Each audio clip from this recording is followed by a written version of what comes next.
Well, welcome everyone to the Public Safety Subcommittee and Justice Committee. I'd like to call this meeting to order.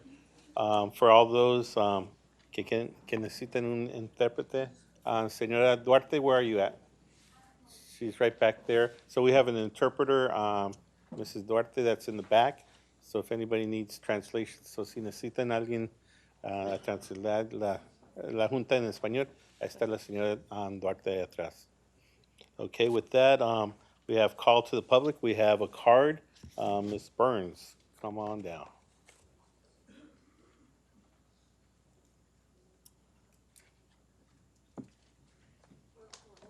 Just right there, that microphone, and we'll give you a couple minutes. And if you state your name and. Good morning. I don't need a mic. My name is Dana Burns. I'm CEO and founder of a Permanent Voice in South Phoenix. I got a little nervous. I forgot public safety meant all these beautiful people in these uniforms. But I'm here to advocate for a couple of things. And first, and let me say, and as far as the justice goes, thank you to the detectives for what they're doing in the case of Jalen Austin, the murdered 18-year-old that was found on 43rd Avenue in Indian School. We thank you for the services that you all are providing for that family. But I'm coming here, and I don't know if I'm at the right place, but I'm seeking help from the city to get some safety measurements put in South Phoenix, 2nd Avenue in Montezuma. That's right off of Southern Avenue near the South Mountain Precinct, where a young man was killed about 2 years ago trying to cross the street to get to school. Keyshawn Eubanks was his name. So we're asking for that Hawk system to be in place down there. And then right off of 7th Street and Weir, across from Elder Apostle Newton's church, the Life Changers Global Ministries, we need a safety precaution. And there we have elders and community trying to cross that street as well. And then right in front of Dr. Bernard Black's church on 20th Street and Broadway, where a woman was just recently killed in December, we need some safety precautions there. So we're asking that the city back us up a little bit and give us that hawk. That hawk can give us some flashing and let people know to calm down a little bit. So that's my asking of the city today, and I am going to come back next month to the other subcommittee and request the same thing. I thank you. You have my information, and I'll be looking forward to hearing from someone. Thank you very much. Ms. Burns, thank you for coming out and just letting us know what the issues are out there in the community. I'll have Feli, if you can get her information, and then we'll follow up with you. All right, thank you. Alrighty, next on the agenda is the approval of the minutes. Do we have a motion? Move approval. Second. All right, we have a motion and a second. All those in favor say aye. Aye. Aye. All those opposed? Motion carries. And then we have consent items from 2 to 6. Is there a motion on those? Motion. All right, is there a second? Second. All right, all those in favor say aye. Aye. Aye. All those opposed? Motion carries. And then we have a request to move item number 8 up to the front of the, before item 7. So I can do that, right? Alrighty. So if we'll listen to the item number 8, which is gate alleys and program pilot funding.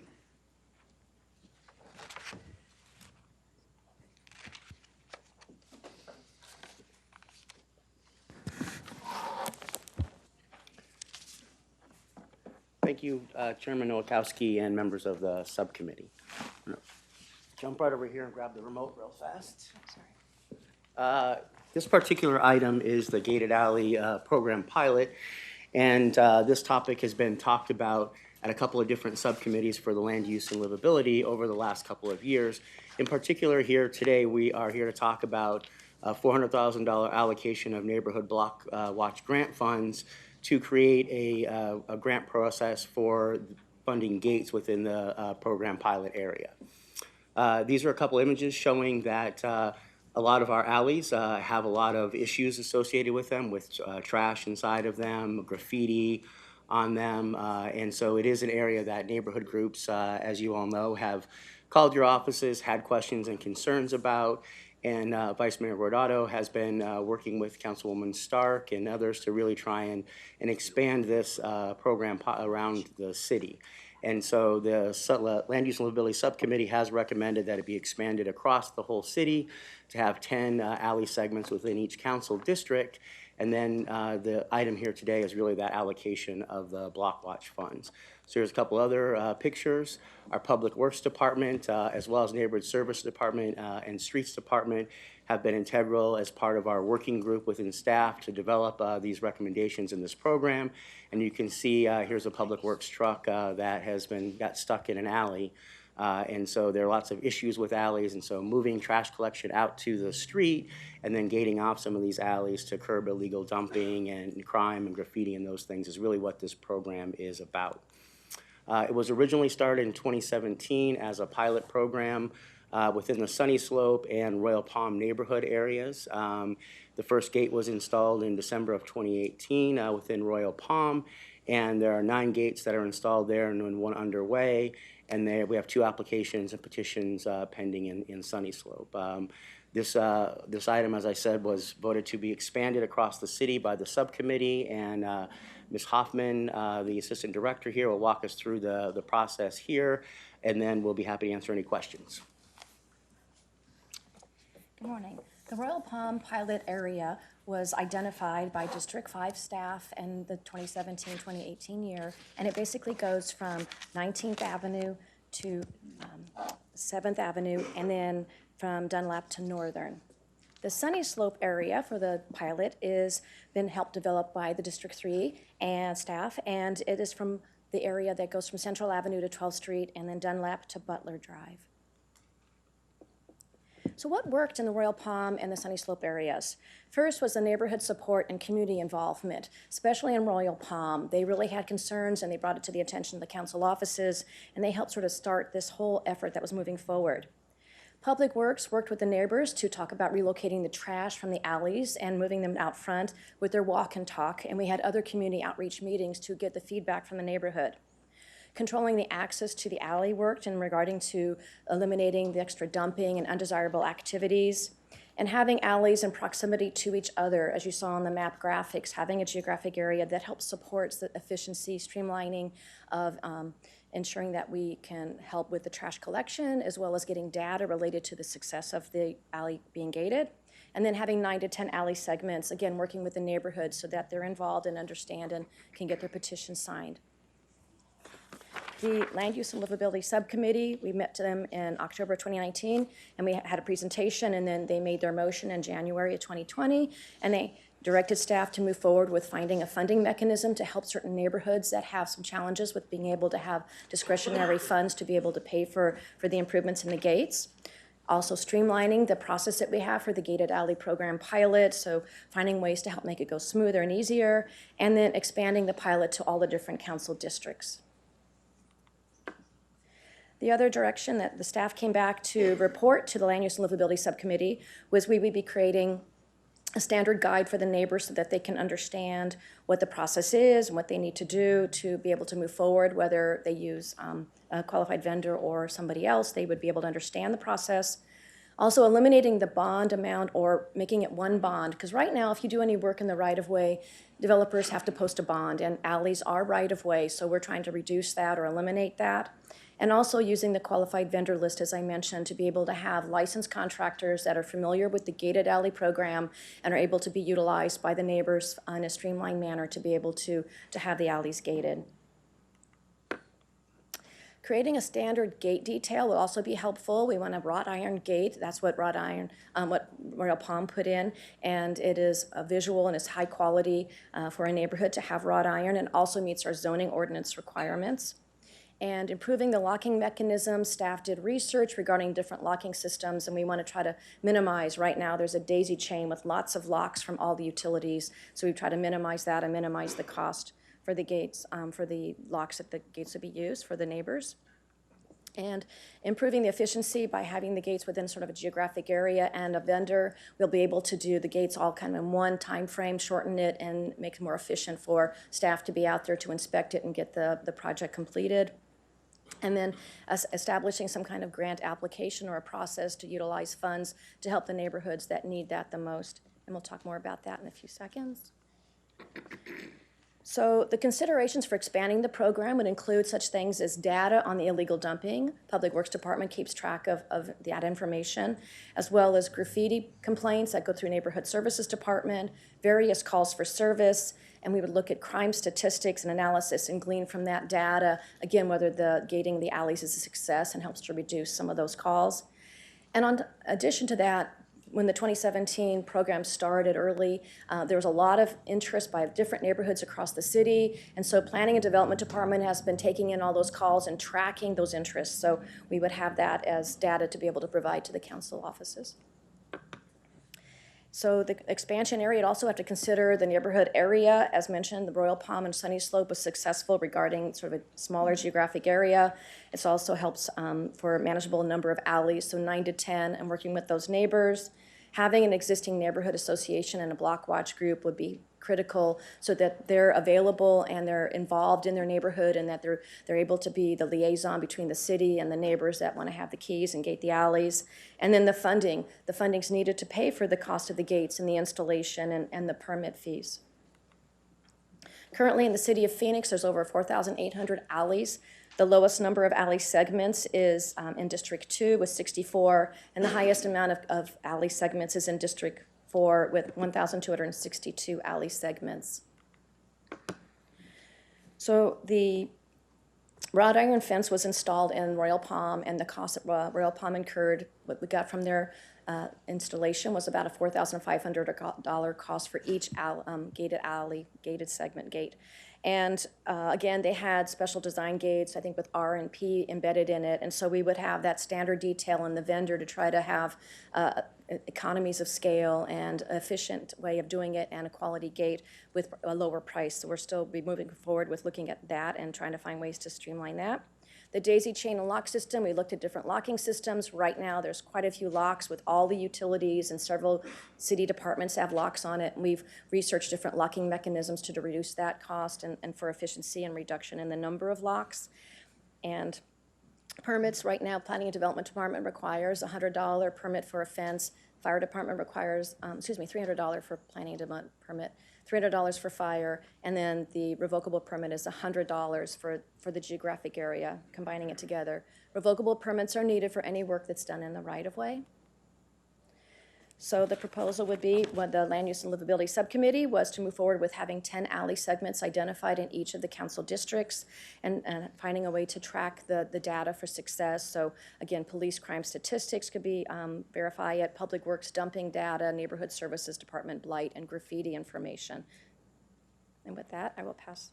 Oh, wait, one more. We went on February the 5th to the Neighborhood Block Watch Grant Committee to ask for a $400,000 allocation to help support the funding for the expanded gated alley pilot program, and they approved that 8 to 1 and 1. So 8 in approval, 1 nay, and 1 in conflict.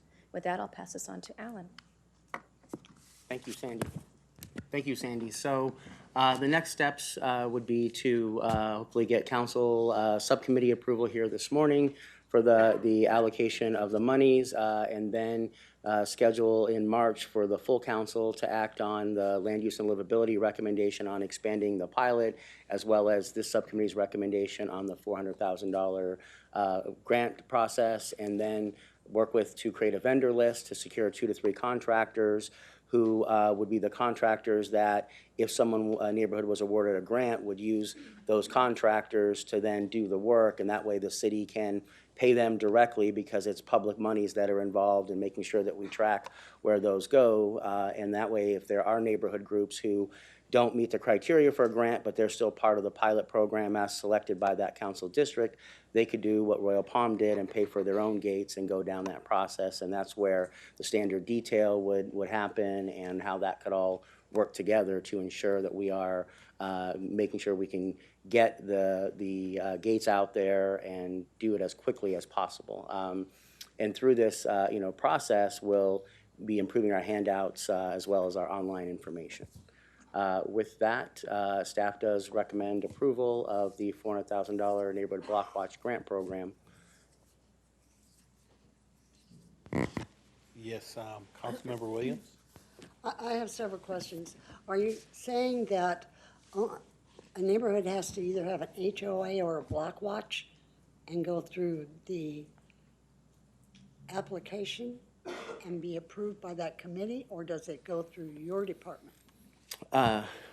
Chairman Okowski, Councilman Williams, it would not have to go through the Neighborhood Block Watch Committee. There would be a separate internal staff review, process with the Neighborhood Services Department would be the lead department on evaluating the grant process, and that's what would allocate the $400,000. So they would be able to allocate the money if the project is approved.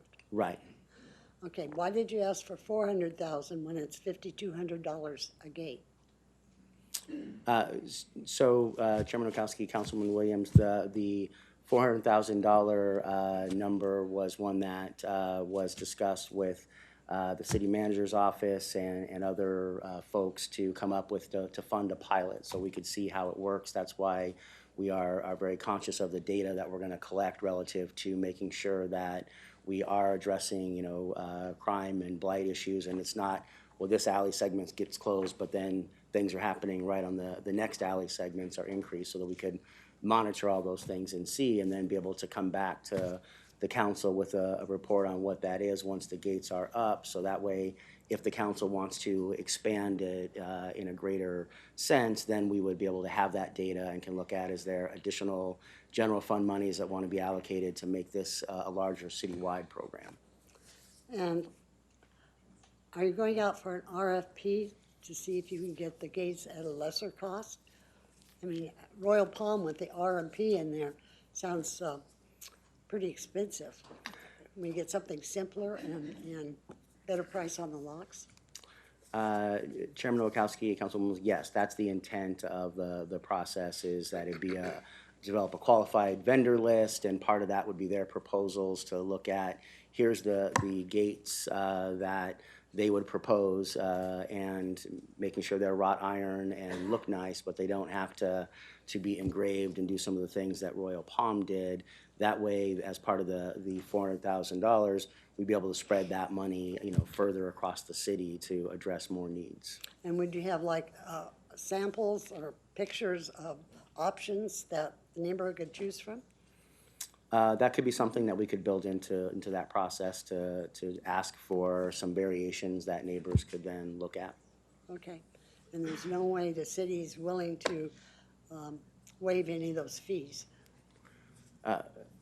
Chairman Okowski, Councilman Williams, unfortunately, my department through ordinance is required to charge fees for everyone, who comes into that process, because there aren't general fund monies that pay for that staff to do that. And so it would have to be something that, we couldn't waive, those fees.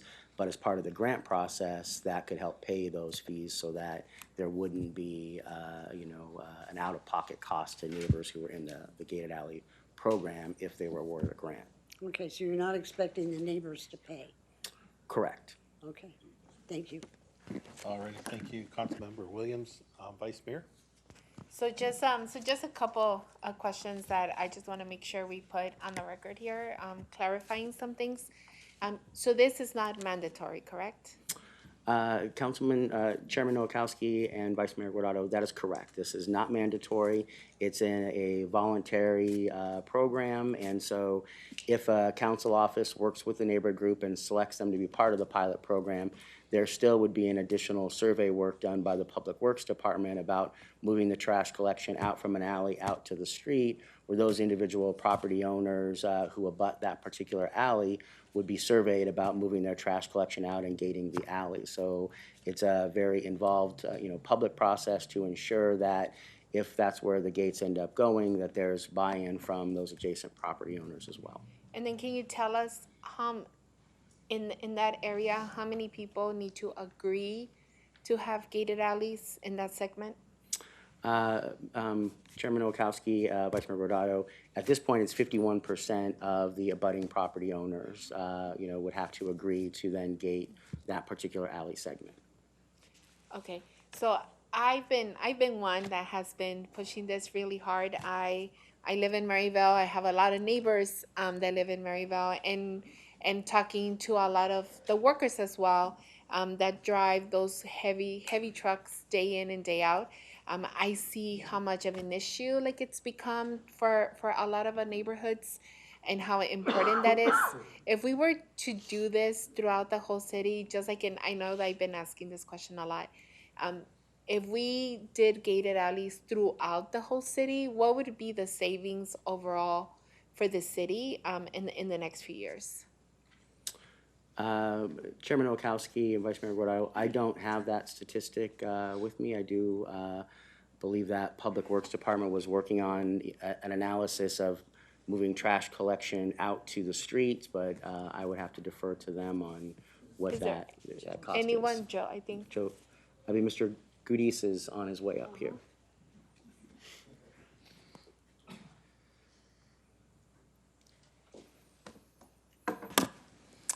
Good morning, Chairman, Vice Mayor.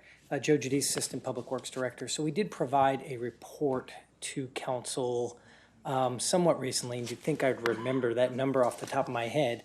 I want to say the savings we projected after the first year, where we'd have to buy additional containers in the first year, was approximately $1.25 million per year.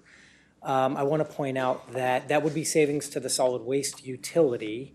There was some concern expressed that there could be more neighborhood services calls or police calls if the public works vehicles aren't driving in the alleys, and there wasn't a way to really measure impacts for those. But the public works solid waste utility is fairly confident that that's a number that represents savings in terms of our trucks would be able to be more efficient and effective in their service of customers. I should also point out that it wouldn't be 100% of alleys we'd be able to completely get out of. There's a certain number of alleys out there that it's actually safer for us to be in the alley than it would be to try to provide the service at the curb, just because the homes are maybe on a major thoroughfare. But for the most part, we were projecting, I think, about $1.25 million in savings annually to the solid waste utility. Thank you. Thank you. So with that being said, I just want to thank all the neighborhood leaders that are here today and that pioneered the original gated alley program in Royal Palms and Sunnyslope neighborhoods. They have helped to pave the way for the item we are considering today.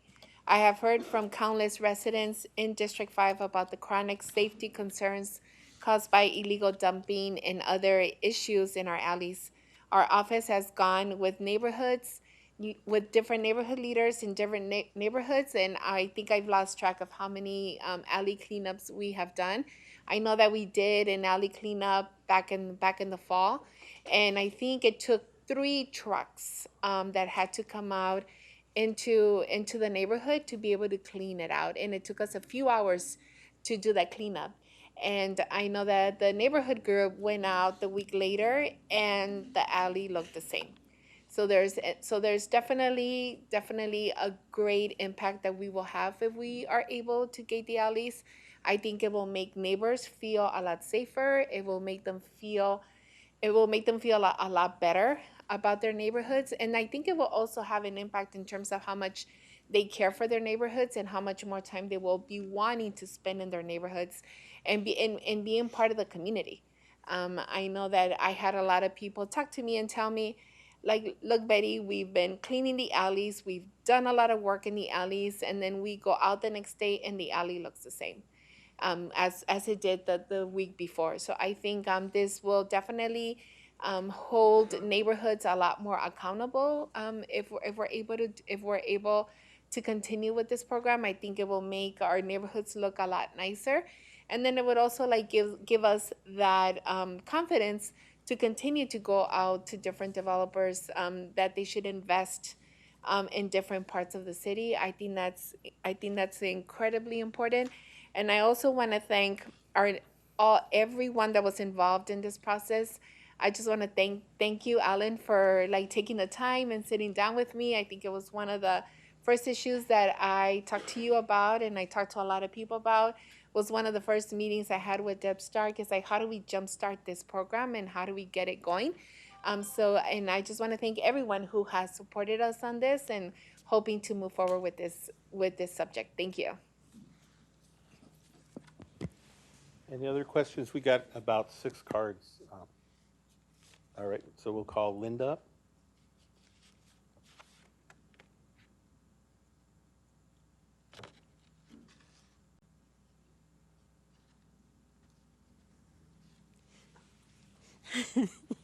I'm Linda Gilham.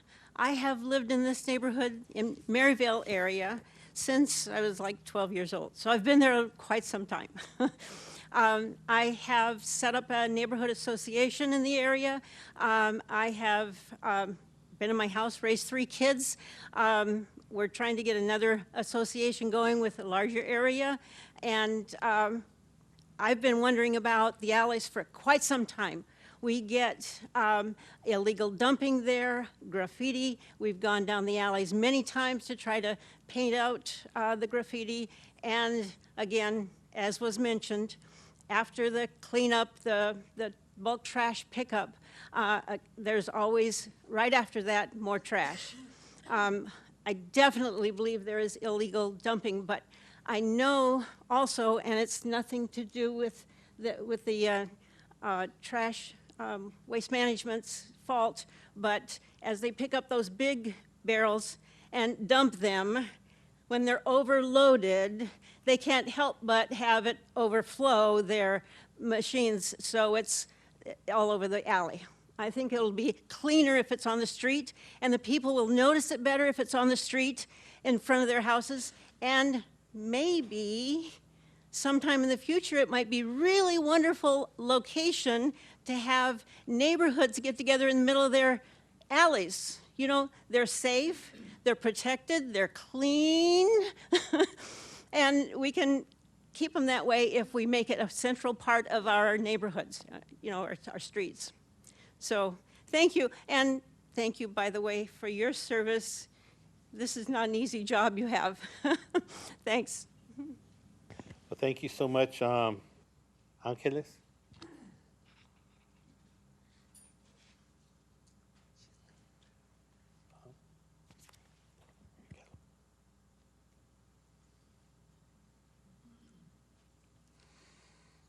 Voy a esperar a mi traductor, por favor.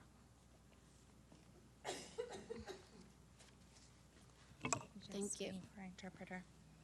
Can you hear us okay? Can everybody hear us okay? Yes, okay. Hola, buenos días a todos. Good Mi morning to nombre everyone. es Ángela Vera y My name is soy Ángela presidenta del Blood I'm Wash. the president Save of the Black Children. Watch of Saving Children. Gracias por darme la oportunidad Thank you for de giving me the opportunity darles a conocer nuestras necesidades to dentro let de you nuestra know comunidad. our necessities within our community. El mayor problema que enfrenta major mi comunidad problem ahorita es That my community is facing con respecto is in a regards to la basura. the So, trash. viene gente de There's fuera, people that come from the outside. vienen y llenan nuestros They contenedores. come and they fill our containers. Y después tú no tienes And espacio then para you don't have the space tu servicio, for para your tirar la service, basura. to throw your trash. Otro de los problemas Another of es the problems que estamos constantemente that we are limpiando, constantly cleaning, que es difícil that it's mantener difficult to limpio. maintain it clean. Y en realidad And really, llenan los contenedores y they fill nadie them hace up nada and nobody does por anything este problema. in regards to this problem. Además que hacemos limpiezas de graffiti We also do clean up the graffiti. y es demasiado difícil porque And se it's presta too también, difficult because it also lends to se presta para el crimen organizado. the organized crime. Aparte de que están demasiado oscuros también, pues And it's also, another thing is that they're very dark, the alleys are dark. en algunas ocasiones There's been es times, feo decirlo, pero hay gente que viene, it's not good to say, but there's people that come, los indigentes. the homeless. Hemos encontrado que We van have y hacen sus found- necesidades we have ahí found en that el they go callejón. and do their Y es necessities there in the bastante alleys, difícil porque and it's difficult pienso que because nadie va a querer we- limpiar I don't think that anybody is going to be willing esa or basura. receptive to clean that trash. Les agradezco que me hayan We thank you. escuchado I thank you that you have listened to me, that y you've heard esperamos me que today, nos hagan, and que we nos hope apoyen that you en este support us programa in this piloto, pilot program. porque es difícil Because it is difficult saber que to know el crimen organizado está that, tomando organized crime is pues, liderazgo en nuestras comunidades. taking over our communities. Voy a hacer este comentario, es poco fuerte, pero I'm also gonna make this es la comment, realidad it's que a estamos little, viviendo.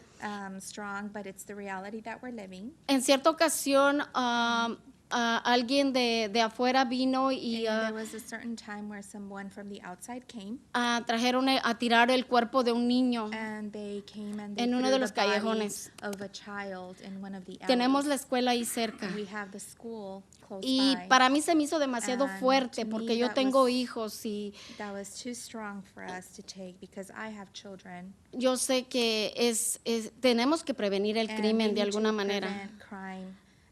We have to find a way to prevent Ojalá y crime todos somehow. hagamos And conciencia I de hope esta that we all make necesidad consciousness of this necessity y tratemos de apoyar el and that we proyecto. try to el support proyecto the piloto que project, tenemos the ahora. pilot project that we have now. Gracias, buen día Thank para you, todos. and have a good day. Gracias a usted. And Luke?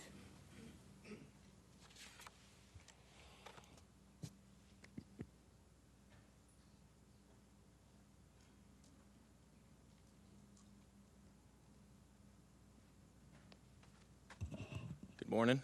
My name is Luke Bevins. I am a neighbor or a resident in the Royal Palm neighborhood, and we were one of the first neighborhoods to get the gates.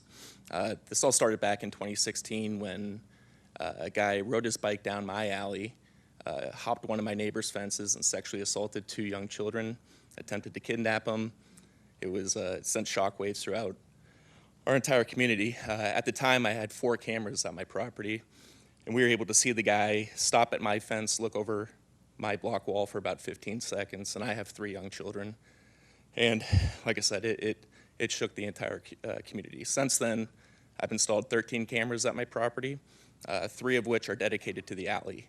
So prior to the fences, roughly 3 to 4 times a week, we'd have bike, foot, vehicle traffic back there. It was out of control. Since the gates have been up, I check them regularly. I check my cameras all the time. Not one person has been back there. These things have been effective for every alley that's been gated. I've talked to other neighbors with gated alleys, and it works. It has worked tremendously. And the gates look good. It's an aesthetic upgrade to the community when you're driving down the street and see the gates. It's definitely a positive safety measure, and I am in very strong support of this. Thank you for your time. We have Freddie.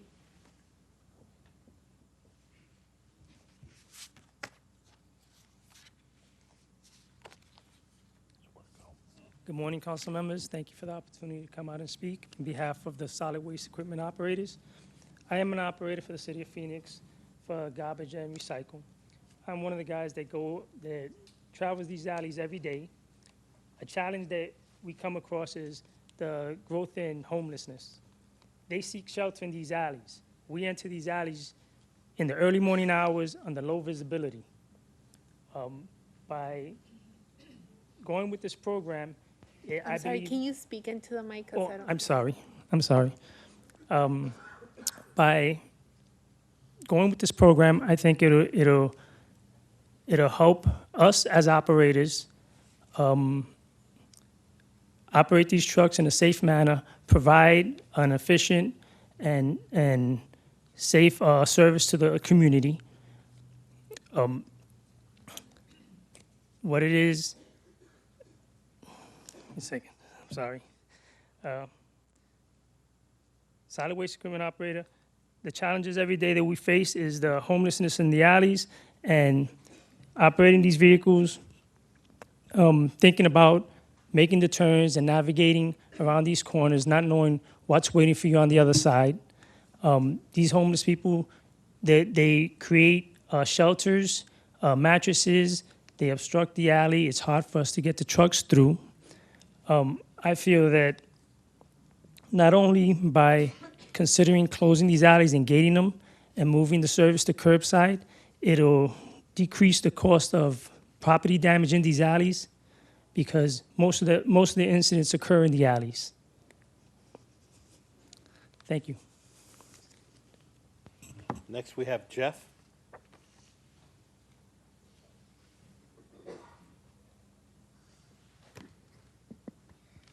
Good morning. My name is Jeff Armour. I'm the Executive Director of Maryville Revitalization Corporation and also serve as the Chairman of the Maryville Village Planning. So I'm here on a couple of reasons. One is that I think that the alleys in Maryville certainly need to be addressed from a number of perspectives. But really it fits with what we're doing in the village. The village is 38 square miles, and if it stood alone, it would be the 4th largest city in Arizona. In addition, it's the youngest village. In fact, 95% of our residents are workforce age and younger.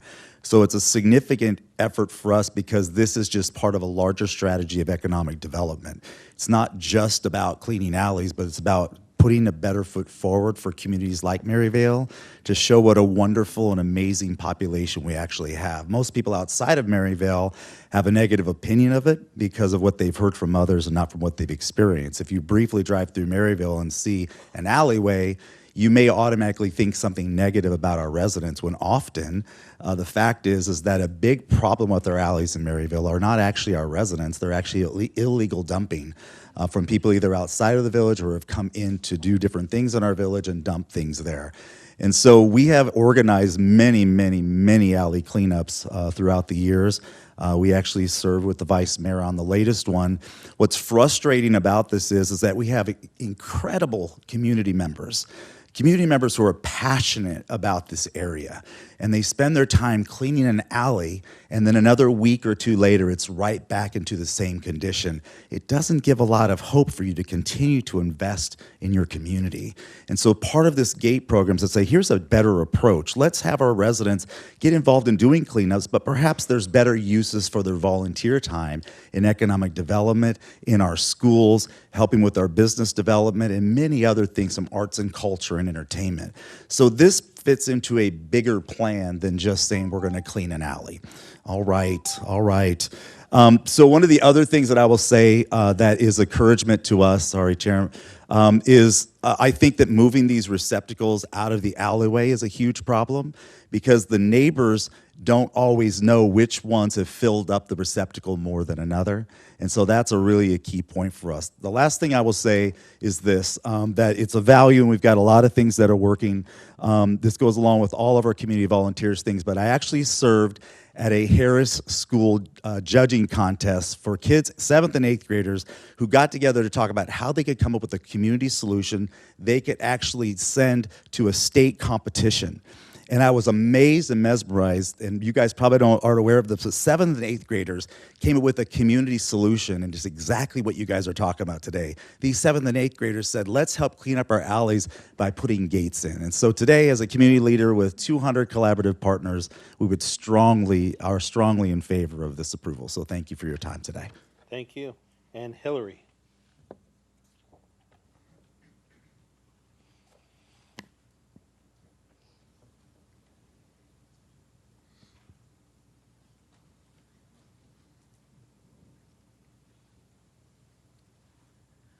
Good morning. My name is Hillary Rusk. I'm a neighborhood leader in the Royal Palm neighborhood. Vice Mayor Guardado invited me here to talk to you guys so I could talk about what we've been through and also just speak in support of the alley gates because, well, she was worried that people were going to come in opposition, but they're not, so yay. One of the things, I guess I have a little different perspective. I don't have an alley, so, but as the neighborhood leader in Royal Palm, and as a contractor, I played the role of contractor in this process. So you guys may have questions for me that are on a different level from the things that everybody else has testified about. But I did meet with Leah Swanton, and we talked about the process that we went through. And I could see lots of the suggestions that I gave her in the presentation that you guys gave. So that was really exciting. It was definitely challenging. It was a long process. Nobody really knew what was happening. And you know, it was just different, something the city hadn't done before. And so working through all of that had been a lengthy and challenging process. But at the end of the day, we got it done. We are working on our last alley right now. One of the things that I wanted to really briefly address was the cost. So the cost that you guys had that came out to about $5,200, our cost was about $2,600. And the reason is because, well, we got a really great contractor to build our gates. And my company installed the gates as a donation. And I worked as the contractor that went through the process with the city and did all of the permitting and everything. And I didn't obviously get paid for that. So I think that the number that you guys have right now is a guess based on what those costs would be. And one of the things I talked to Lee about was if we did one gate as the contractor installing, it would be one price. And if we did 5 at once, it would be much cheaper because we'd just be able to go boom, boom, boom, and get them all in. So there's a lot of variables in those costs, and so it could be much lower. I think that was kind of a worst case scenario cost. So also yesterday I had a meeting with, wrap it up. sorry, with Commander Amy Smith, and I just wanted to say I asked her about the alley gates, and she said that they love them, that they think they're great, and they're totally in support. So I guess you don't have any questions for me, but if you do, no? Okay. Well, thank you so much. Any other questions or concerns? So if you, Alan, if you're listening or watching Channel 11 and you all want, a neighborhood wants a gate, what's the process? Chairman, members of the subcommittee, they can go to our website, phoenix.gov, and just in the top search Gated Alley Pilot Program, and that will direct them to a website of the Planning Development Department, and the background information is all there as well.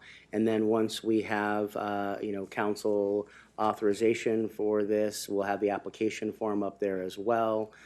So that they will be able to fill out that application form at that point. And then staff is tracking that data, like we said, of what's the interest, and then we will be scheduling meetings with each of the council districts to come talk to you guys about here's where the calls from Public Works have been regarding illegal dumping in these alleys. Here's where we've heard from constituents, as well as the calls that you guys collect and do with your constituent work.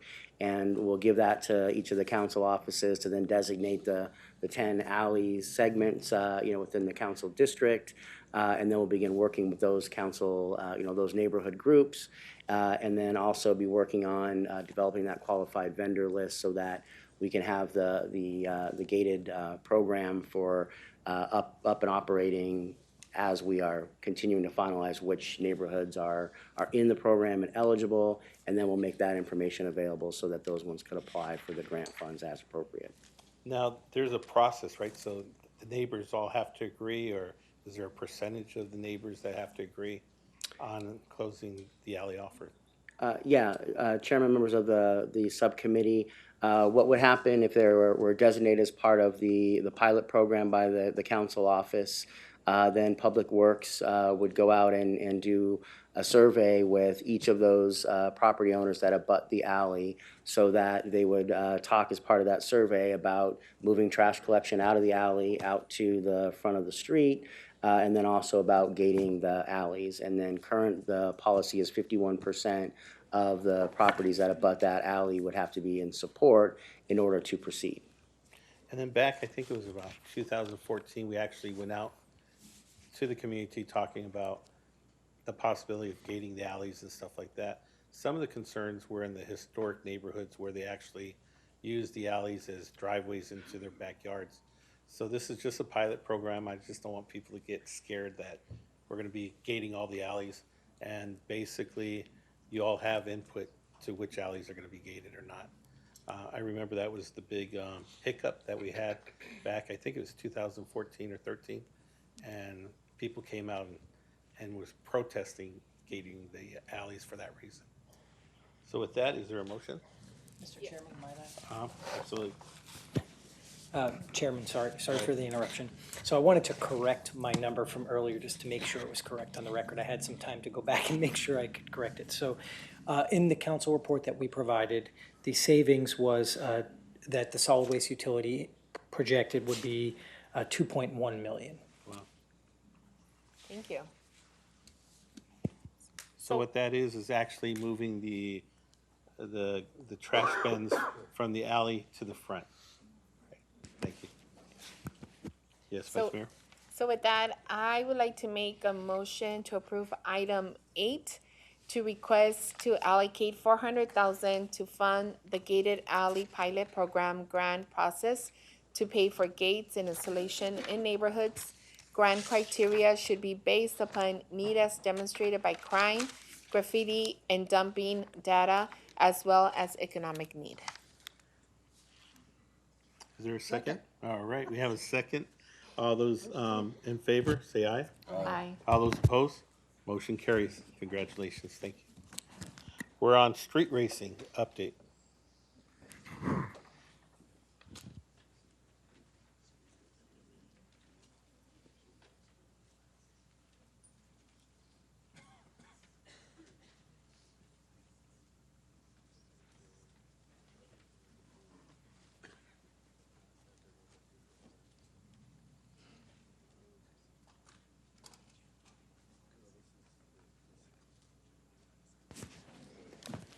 It's all yours, Chief. Thank you, Chairman Nowakowski and subcommittee members. My name is Sandra Renteria with the Police Department. With me is Mr. Frank McCune with the Office of Government Relations. We're here to provide you an update on street racing. In May 2019, the Maryville Estrella Mountain Precinct began receiving regular complaints of street racing and dangerous car stunts being performed in the neighborhoods and business parking lots. Occurrences were drawing crowds upwards of 300 to 500 spectators and racers at these events. At this time, it was primarily happening at on private property, mainly large empty parking lots such as the Costco and the Home Depot, as you see some of the photos here. Precinct community action officers began working with businesses and established authority to arrest for trespassing signage, which gave the police department enforcement authority. One night during this enforcement, we were able to give over 700 citations for trespassing on one of the events. The racers at that point began to not use the parking lots as much and still continued their street racing within the intersections, taking over streets, doing burnouts, drag racings, and overall reckless driving. Spectators continued to respond, and they would stand out in the street stopping traffic, encouraging the reckless driving behavior and the stunts. And at sometimes spectators would jump on trucks and onto some of the vehicles and hang out outside of windows of some of the vehicles participating.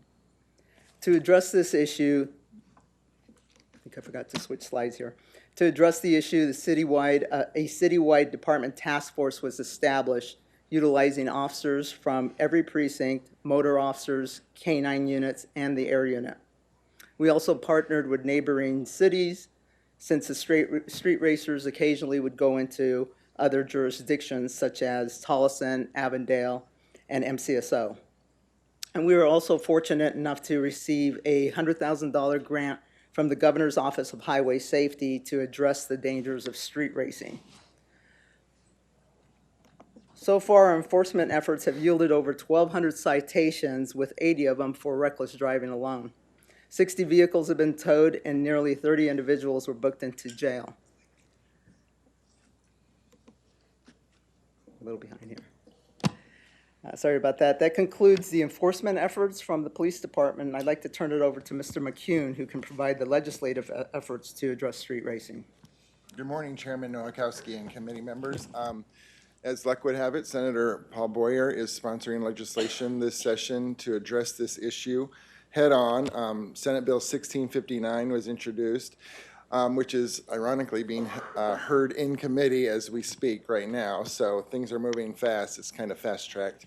And it does three primary things to assist in clamping down on this issue. First is it will require and allow the peace officer to cause the removal and either immobilization or impoundment of a vehicle if the person driving the vehicle is in violation of reckless driving or racing on highways. That's a key component, the impoundment piece. In addition, it will also add a $1,000 penalty assessment to any and every fine, penalty, and forfeiture imposed by the court for a violation of reckless driving in this citation. Those assessments will go to a fund which will be administered by the Governor's Office of Highway Safety and distributed ongoing to cities with task force to fight this issue. And how those monies are used, the task force can determine at this point. They're open. We did hear that last night the sponsor is introducing an amendment to the legislation which would add to, it would make a person who knowingly aids or abets another person in the commission of a violation of the section guilty of a Class 2 misdemeanor under reckless driving and a Class 1 misdemeanor under racing on highways. So people who help close the intersections, block roadways, spectators who are there impeding the traffic in the situation can be cited and for a misdemeanor Class 1 or 2, depending on the citation. And that is an amendment he's introducing in committee as we speak. We just learned of it last night. Councilmember Williams? What's the definition for highway? Is that city streets? Do you know the definition? I don't know, I'd have to We can look it up. Yeah, I can get that, but it is allows for the city streets and the reckless driving, but I'll get the clarification of that for you. Because from that language, it appears it has to be highway, and I think of that more, the interstates or Right. state routes, so just want to make sure it really covers our problem. I'm very glad that this is moving forward. I have seen photographs and videos of it, and it's just quite the event. Any other questions or concerns? Councilmember Garcia? Yeah, I just want to make sure that we don't only address this by enforcement. I've had some conversations with you all, and I hope we could think about alternatives and ways that we could allow, some of these are young folks, some of them are older, but allow people to kind of have the ability for this to be in safer places. And so to try to look at locations that we can provide and allow people to do this, activity. In some places, this is, mostly in the South, you go racing and it's a thing and everybody does it. It's a current fad. We saw cruising in the past in our communities. We've seen different fads.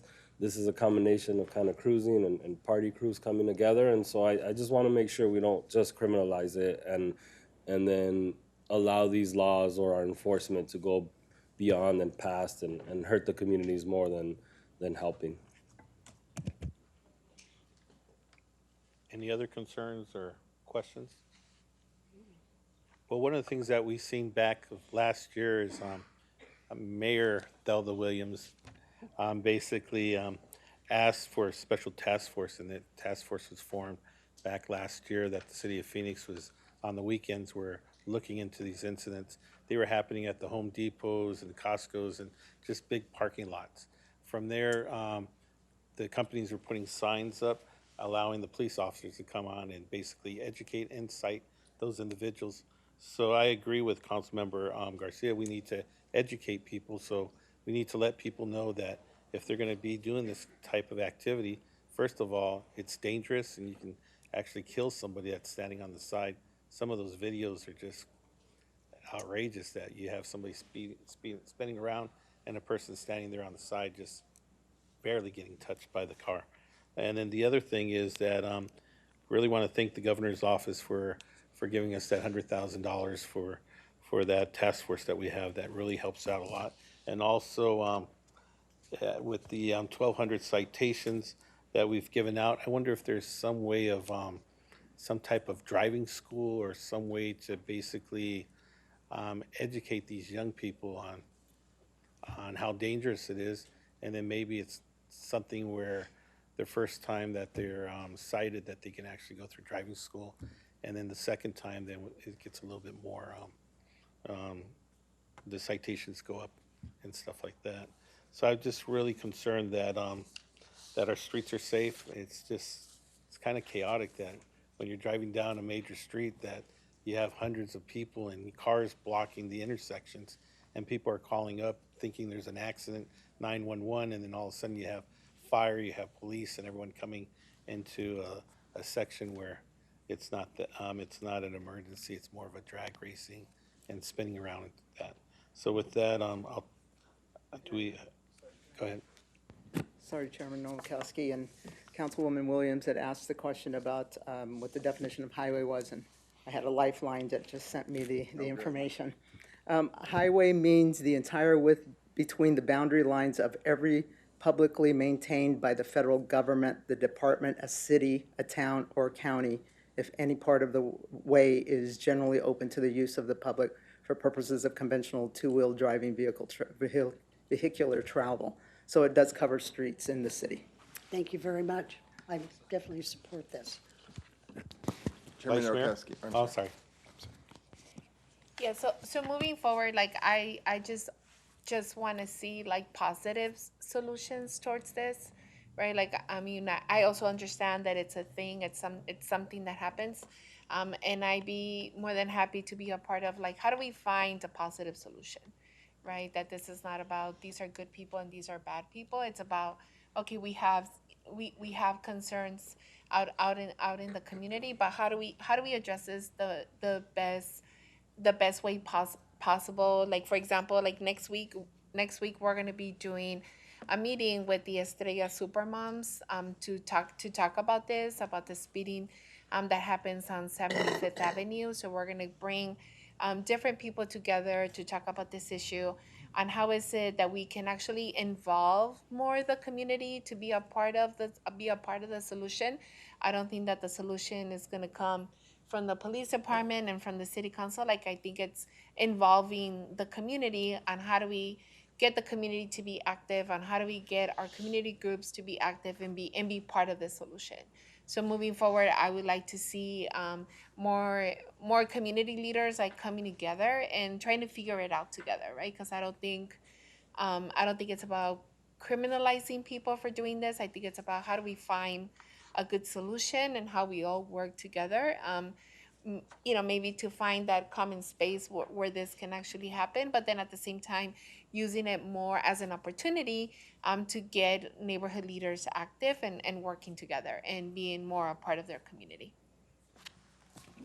So Chief, is there some type of education component that we can create? I mean, especially for parents too, because sometimes they don't even know that their teenage or young adults are actually out there doing these kind of things, right? Well, we, Chairman Nowakowski and council members, we are revisiting our juvenile detention officer program, where if we do have juveniles out beyond curfew, so we can get them, be able to talk to the parents when we do have somebody that's out late, and that's after hours.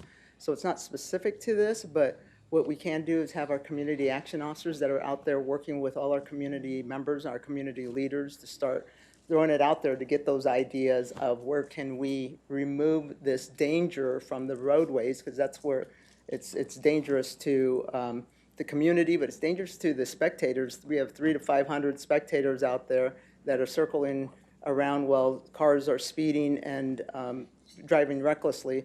And it just takes one to go out of control and take out a lot of spectators. So we need to definitely educate and move that away from the roadways, because that's not the appropriate place. But maybe we can use our community action officers to meet with those neighborhood leaders and see if we can come up with some ideas on where maybe they can take that. So we'll work on that. Councilmember Williams? The communities really rely on next door. Can't you develop some education, several pieces, and keep blasting it out through next door so people are aware? parents, it would be easy to notify them. I mean, I think you can usually tell by the kid's car. I always could. It's true, absolutely. We will utilize that, and that's a great idea to get the message out there. Yeah, it's Yeah. cheap, it's quick, and it's effective. We've been lucky. The media actually has shown a lot of the events, and I think we've all seen them out there, and that's kind of helped us, but we'll continue to push it in different directions using social media. So, thank you. Mr. Chairman, I also want to add, those monies that will go to the task force from the governor's office of highway safety, they can be, the sponsor's notion is those dollars can also go to public awareness campaigns and outreach. So our task force can apply for those dollars to do that very thing. So setting up that fund will be a useful tool in the things you guys are talking about directly. And especially if this bill passes, I think people need to be educated that they're not just going to get a citation, that their car is going to be impounded for a certain period of time and stuff. So I think once it's passed, if it's passed, that we need to do some type of PSA or even use our own email addresses and stuff to mail it out. Thank you. So this is for information only. Is there anything else from my colleagues? So with that, thank you very much, Frank. You gotta get down there quick, Frank, and lobby for it. So we're on item number 9. We're talking about jaywalking, medium safety, and signs. Mr. Chair, this is 3 items that I've been working on for quite some time. And they are lumped together to bring them to the committee today. And I'm been very concerned, as you and I know, over a year, we've been working together to try to make crossing a street safe, to protect drivers as well as kids. And, I mean, we've made PSAs, we put in hawks, we've added streetlights, we have tried to spread the message everywhere about jaywalking and crossing the streets. And I've been working very closely on people in the medians. I see the same ones in the same place 2 or 3 times a day as I'm driving along, and that's very dangerous. I'm surprised we haven't had more people struck. So I've asked Transportation and PD and Legal to work on these 3 separately, but they're all interrelated. So I thank you for doing all the hard work, and I happen to have a copy of what the sign will look like that I'm going to pilot in my district. I have been very outspoken about do not give money to those that are soliciting. Give it to a agency that can actually provide services. So anyway, turn it back to you and over to them. Thank you, Councilmember Williams. It's all yours. Thank you, Chairman and members of the subcommittee. My name is Julie Cree. I'm an attorney with our law department. Today I have Keeney Knutson, our streets director, here to assist me with the presentation, and Assistant Chief Kurtenbach to help answer any questions that you may have. We're going to discuss the laws governing jaywalking and median safety and the signage. The jaywalking laws are covered under Arizona Revised Statutes 28-793 and also our Phoenix City Code under 36-128 subsection A. The Phoenix City Code basically mirrors the state statute. As you can see, it indicates that pedestrians shall not cross at any place except in a marked crosswalk. When we enforce the city code, because the law is specific as to you cannot cross except between adjacent intersections at which traffic controls are at, this mostly applies to our downtown core area where we have intersections and lights, at every intersection, so you are required to cross at those intersections. The penalty for jaywalking, our city code requires that a warning is provided first before a civil citation can be provided, with a fine of up to $250 and a second offense fine of up to $2,500. Median safety law is only enforced in the Phoenix City Code under the same provision, 36-128 subsection B.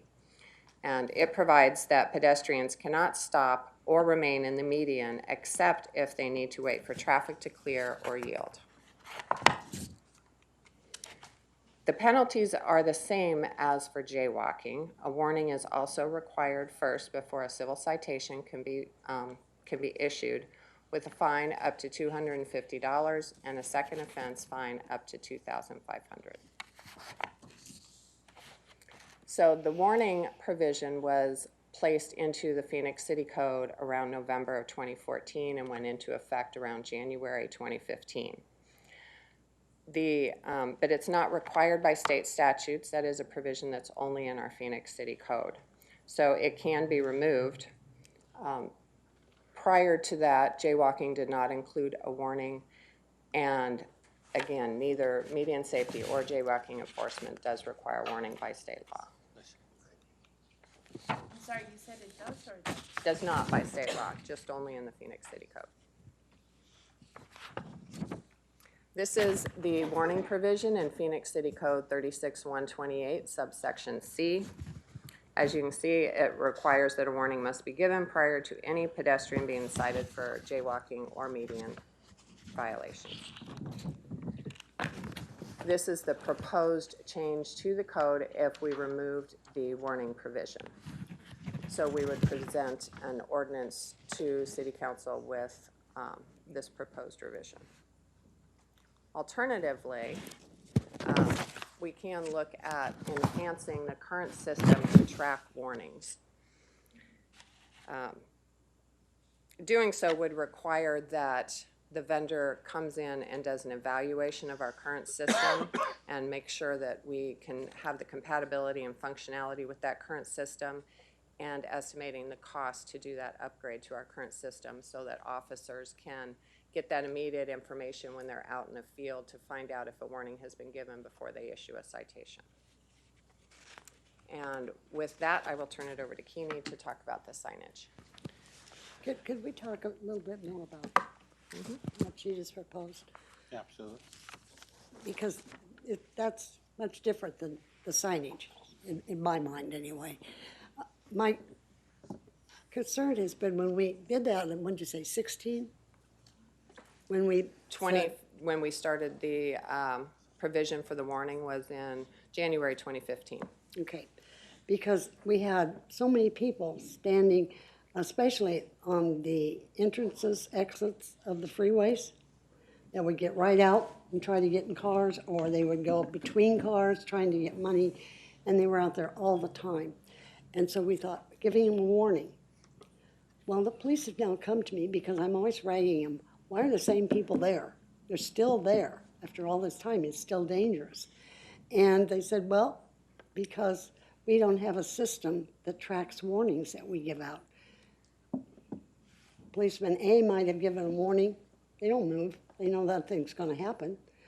B comes along, you give a warning, but there's no way for them to ever follow that. And so we've been talking about this since I brought this up, and the warning system. The computer doesn't have the ability to track it, so they can't receive that information that a warning's been offered. They're now saying they can find a system. They told me last evening it would take at least 30 days to meet with the vendor and to talk about what's available. And then they would have to go out and see if it could be implemented on the computer. And I'm thinking their solution is anywhere from 6 months to a year that would change this. I just feel very strongly, I see it all the time, and I get a huge complaint at every meeting from residents saying, I thought you got them off of there. I'm afraid they're going to get hit. Some have been. And I just think we need to really clamp down, because these people may have problems, but they're not stupid. And they have a good memory, and once they learn that they could be warned multiple times and nothing's going to happen, it's no longer relevant in their life. And I just think it's something we need to talk about and address.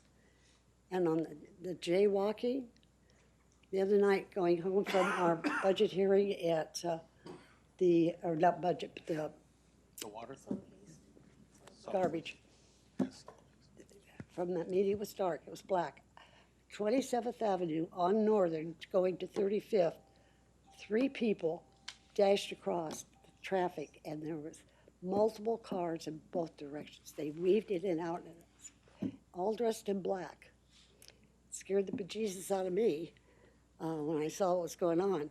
I get to 35th Avenue, head north, and before I got to Thunderbird, 2 more right across traffic. Something has to be done. We need to save lives. And it's not just a matter of the person that gets hit. How would you like to be the driver that hit somebody? That's got to traumatize them and have an impact on their lives forever. I just think it's important that we work on this. And you and I have worked on it for a long time, and nothing's been effective so far in the last year and a half. Has not had a big impact. Anymore, if it's going to be important, you've got to attach money to it. I'm sorry, it just, that gets people attention, it slows it down and helps cure the problem. It doesn't totally cure it, but I just feel really strongly that we need to address that separately. Just my opinion. Thank you, Councilmember Williams. Want to go ahead and continue? Mr. Chair, members of the subcommittee, I was going to talk now just about a program that we're working on, a pilot program we're working on with Councilwoman Williams in District 1. Something she'd come and talk to us a few months ago, asking if there's something we could help out with related to intersection safety. And as we noted in the report on this item, that we have people out there in our intersections, not just at the traffic interchanges with ADOT traffic interchanges, but at our city intersections, where people are practicing panhandling. And our residents are very good-natured and altruistic and mean the best in all things. But I think one of the concerns we have there is the overall safety and of this activity and what it does. And then does it create that long-term and lasting impact to try to address what people are trying to contribute to deter. So this program is something that I wanted to note is funded entirely out of Council District 1's funds to do some pilot program of signage to discourage panhandling activities, but also encourage healthy giving alternative. We're looking at approximately 25 signs, and as Councilwoman Williams noted, you have a mock-up of that in front of you, but I'll show that here in a second on the slide here. And then we're looking at or near 13 intersections within Council District 1. So I'll fly the sign in here. So this is what it looks like, and it is, please consider giving your spare change to help create lasting change, give to the solution, and then we direct people to givesmartaz.org. And our intent is to be able to pilot this in Councilwoman Williams' district. And then if I've already heard from some other council offices, they may be interested in the signage being in their district. And I think that's something we can have a conversation with the council to determine how we go forward with if we want to put these signs. These are types of signs that have been in place in some other cities around the valley. So it isn't not necessarily new to Phoenix area, but it would be new to the city of Phoenix to do these signs here. And with that, I think we'll be happy to entertain any other questions. All right, thank you. Any questions from my colleagues? Councilmember Garcia? Yeah, I think even down the street at the Arizona State Capitol, we're seeing wanting to do reduction in ticketing, reduction in putting people in prison. I think we have a responsibility in the attempt to stop funneling people into the criminal justice system with giving warnings was a great one. I think we were having a conversation in the ad hoc that's the intention and what community was asking this last week. And so I would hope that a technological blockage wouldn't keep us from that intent, right, from somewhere that we were going. So I would really encourage us to figure out that our systems, we should be able to communicate whether we gave someone a warning or not. That shouldn't be the reason why we start ticketing, criminalizing, and putting people in. I know that the signage as well, I think it's hard when we don't have a city plan. It's hard when we're not figuring out what to do. And to ask someone that's hungry to not be able to ask for funds and wait for the nonprofits and our systems to get together to be able to feed them just seems hard to me. I think the signage would be fine if we knew that the nonprofits or the systems were ready to take care of people, but we know they're not. So it's hard for me to say that we're gonna keep someone from asking for $1 and then someone keep them from giving them that $1 so that they could eat that day. It's hard for me to say that we're gonna do that. And so, yeah, I'm against both the jaywalking and the medium criminalizing. I think we need to figure out other ways, and it's part of a bigger root problem that we need to find housing, that we need to deal with the people living in public situation. And so, yeah, I mean, I really want to encourage us to speak to the vendor about figuring out the warning system, and hopefully we can keep giving warnings and not directly give tickets or criminalize people. Vice Mayor? Yes, I also think, we need to give the 30 days that they're asking, the vendors asking for, to come up with this, with this solution that they say that they can give to us. And we keep talking about our homeless population and people that are experiencing homelessness. I just think that I rather us spend our time trying to figure out a real solution for this problem, right? Like, how is it? And I know that it's not just on the city of Phoenix. I know that it's an issue throughout the whole state with the other cities. I know that there's a lot of people that think that it's Phoenix's problem and that we have to figure it out. And I think our office has been very proactive in all the different issues in terms of how do we find solutions. I'd rather be part of the big program, right, of a big plan, of a big team that's going to figure out a lot of these issues, right? Like, we have a lot of people. I mean, I've said this time in and time out. There's a lot of people in the West Valley and District 5 that are one paycheck away from being homeless. So how is it? So I think the solution is more, how do we have more, how can we as a city provide more affordable housing? How is it that we can provide better paying jobs for people? I think those are some of the solutions that we need to look into. When it comes to the jaywalking, and when we talked about red lights, Kini, right, we talked about how is it that we better just put together a comprehensive plan, right, about, how do we have more, more hog lights? How do we have more places where pedestrians can actually cross, and not being so reactive on solutions, because I just don't think that some of these things are the solution for the real problem. And I understand that sometimes we want to react to what our constituents are telling us, but I think we have to take a very serious and close look on how do we find, and I'm not saying that it's the solution, but we got to start bringing people in on how is it that we have different partners to figure out how do we make our streets safer, and how do we deal with our homeless population here in Phoenix, which I know that it's a problem throughout the whole country. So I'm not putting it on Phoenix to figure it out, but we should definitely start having those conversations. Any other comments before we take it to the? Yeah, I'd like to make a couple comments, because I've been working on this for probably a good 10 years with city departments since we've been here. We have had contracts now with people go out. We have many, many programs. And the people that are on the streets and doing this, that I'm trying to, actually I'm trying to help them. I truly am, because they refuse services.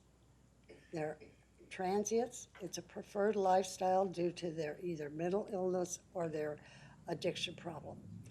And they refuse to participate in programs.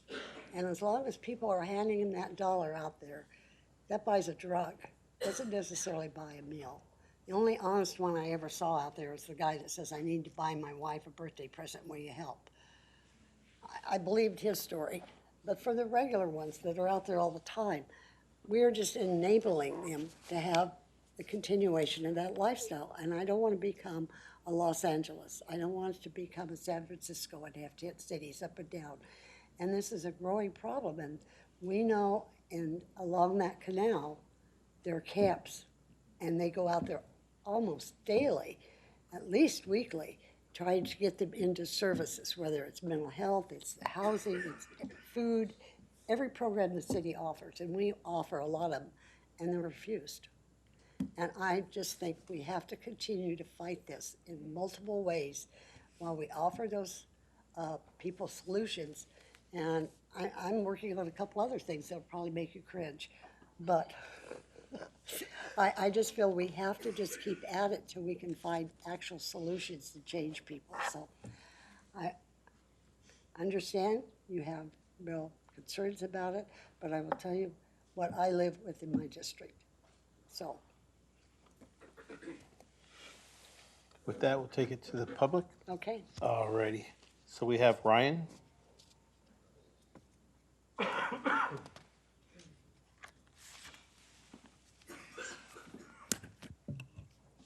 Chairman, council members, and my neighbors. My name is Ryan Leith. I represent the Urban Phoenix Project. I'm the Director of Transportation. We advocate for increased mobility for non-auto transportation modes and public transportation.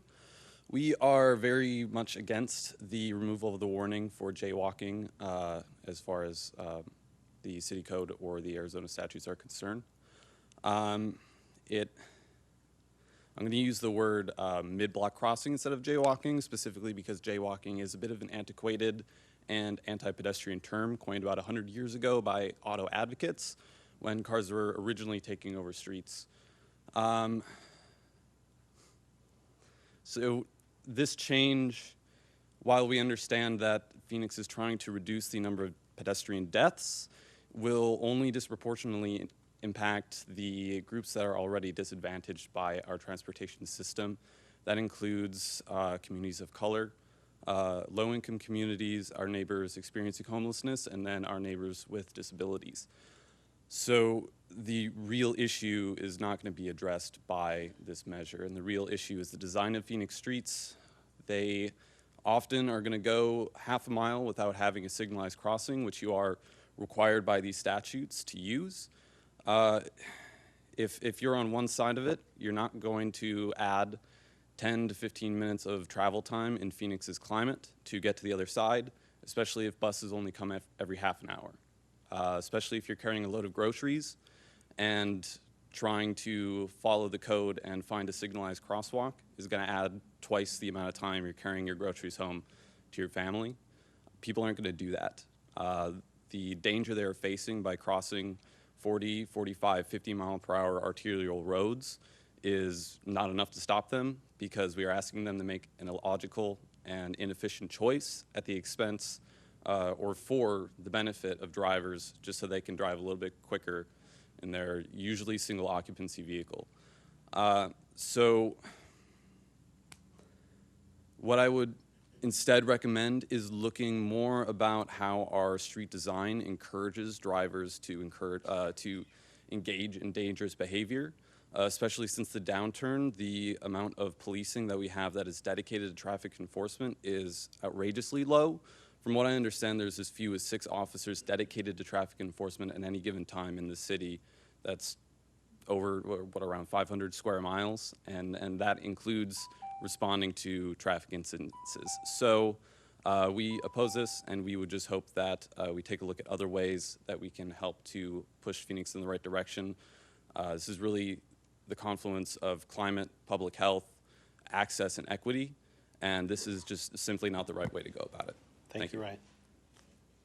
Now, Chief, so you're just allowed to cross in crosswalks, or is there intersections with, what are the rules? So Chairman Nowakowski and members of the subcommittee, if you look at the language that's in the statute, or the city code, which mirrors state law as well, to the gentleman's point, yes, outside of the downtown area, what the code mandates is crossing at a either marked or unmarked crosswalk. What I mean by that is there are intersections that don't have an actual crosswalk, but you can legally cross at that point. I acknowledge to his point that there are sometimes great distances between those signalized intersections, those marked or unmarked crosswalks. So what would, So if you're a layperson, what's an unmarked crosswalk? That's illegally to cross. So if it's an intersection with four roads coming to a point, is that? Mr. Chairman, not necessarily for, there are roads you may see where there is a T, one road tees into another intersection. So you don't actually see the white lines of a crosswalk, but that is an intersection where you could legally cross. So what we're talking about is crossing in mid block of a street, right? Yes, sir. Okay. Thank you. Stacy?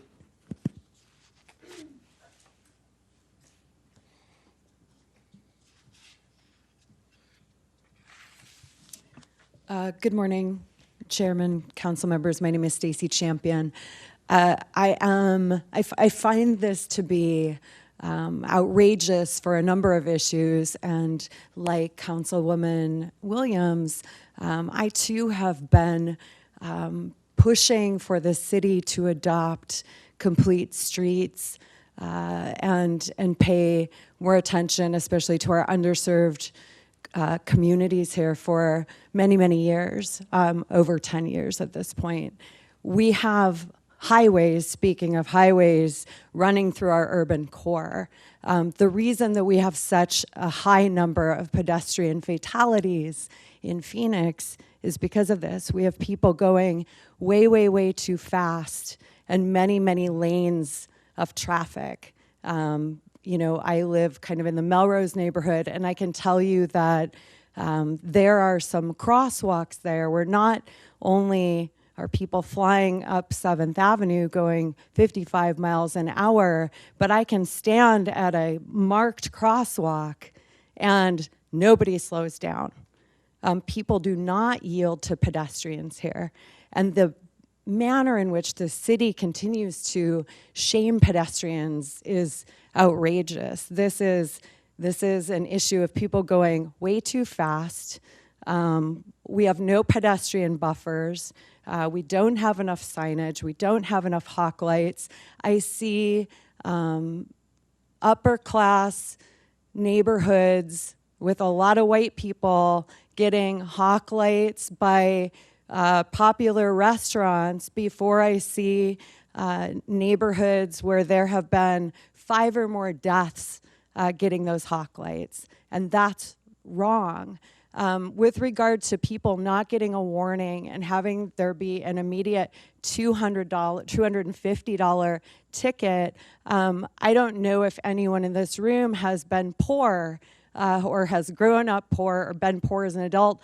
I personally have, and I can tell you that $250 is a month's worth of groceries. $250 is medication. $250 is your power bill. This is not right. I can also tell you that the data shows that, as the gentleman said before, this will disproportionately impact people of color and our homeless folks. And the data backs that up.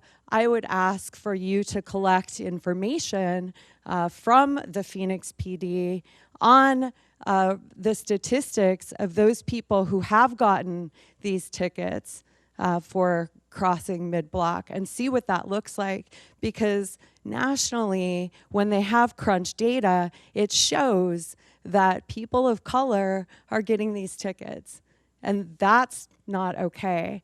And we have a city that has already been proven to racially profile. I think that this will compound that and be used as yet another excuse in neighborhoods that are already heavily impacted to harass people for trying to go about their day. So I'm strongly opposed to this.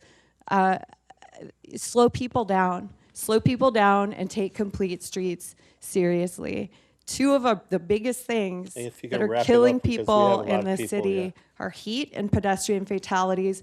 Both are avoidable. This does not solve that problem. Thank you so much. Jessica?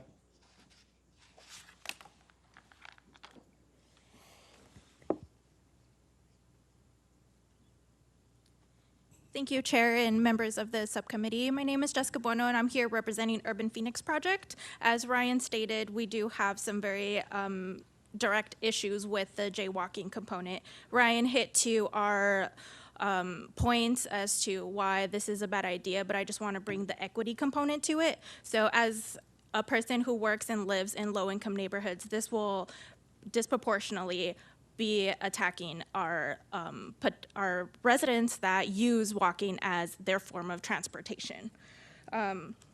You know, I think that criminalizing walking is not going to be helpful at all.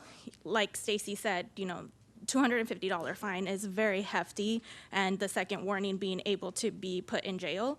Where is the enforcement on drivers? Are we also going to be ticketing and jailing people that block crosswalks? Are we also going to be putting that enforcement on drivers? Phoenix is a very car-centric place, and when are we going to actually give respect to the pedestrians? Pedestrians are paying multiple, they're paying high in their life. And so when are we going to start addressing things like safety, street lightings? When is that going to be taken into consideration? And I see that the city is trying to address pedestrian safety by developing their own department within streets of pedestrian safety. But when an employee of the city of Phoenix is out in communities blaming victims for their behavior on dying, that is not a solution. And that is not what we need to be hearing as the city of Phoenix. We need to be respecting and addressing the aggressive behaviors of drivers and let them know that they need to be sharing the roads and letting people cross the streets and following the speed limit zones. Like Stacy said, on Van Buren, the speed limit is 25 and everybody's going 45. This is outrageous, and this is just not the procedure that we need to be taking to enforce jaywalking, because in anybody's right mind, they're not going to be crossing the street. It's obvious that someone actually has a mental disability and why they're crossing the street. So I would just ask you to reconsider this approach. Thank you. Thank you. Vivi Hernandez.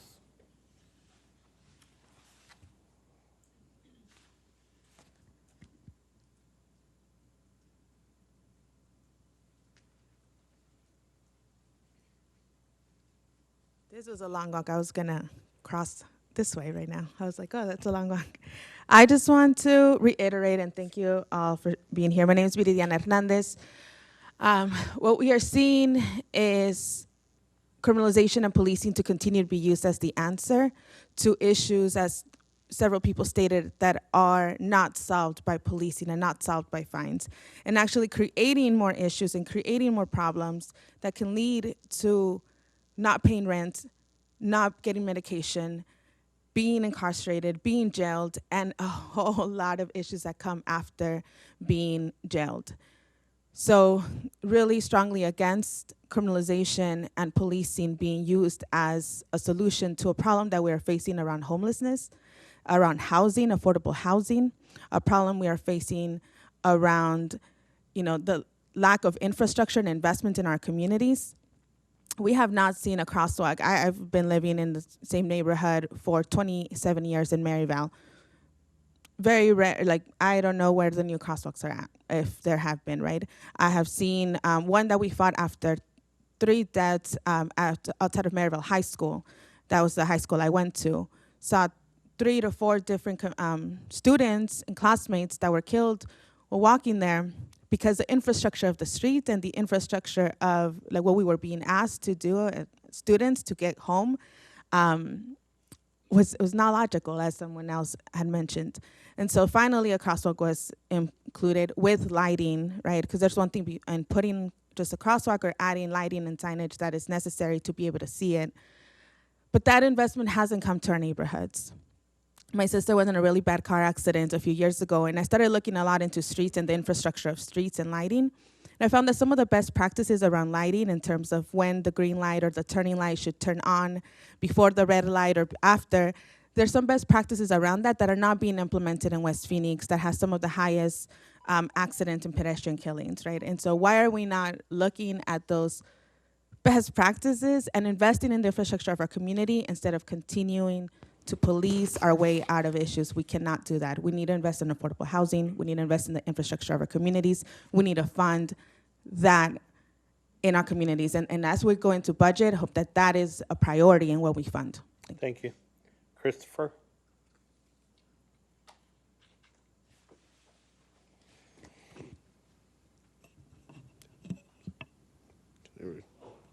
Hello?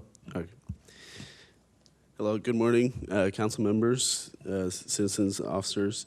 I'm here to provide a new perspective on this. I'm an ASU student living on the downtown Phoenix campus.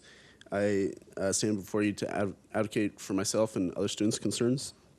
The downtown Phoenix campus, like most ASU campuses, is an open campus. However, the downtown Phoenix campus is spread out across several non-university related roads.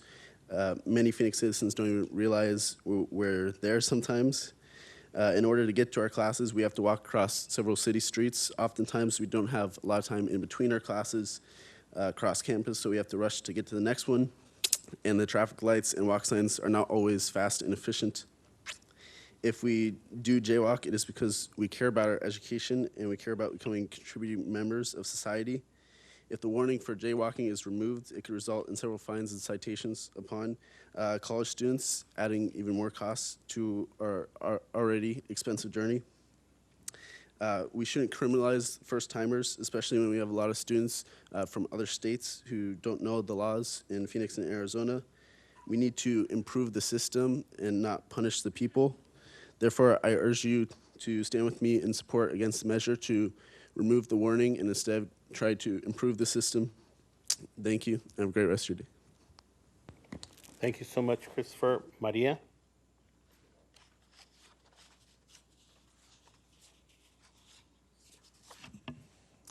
Good morning. My name is Maria, and I was kind of triggered right now when you, Telda, were talking about helping people who are out there seeking for money because it finds for their addiction and stuff. And as someone who has a brother right now going through his addiction, it was triggering to hear you say that.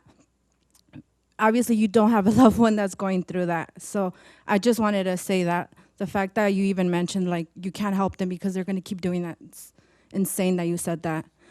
I'm against this. I oppose it because it goes back to the city of Phoenix always trying to throw more solutions to policing and finding our people. It's not going to help.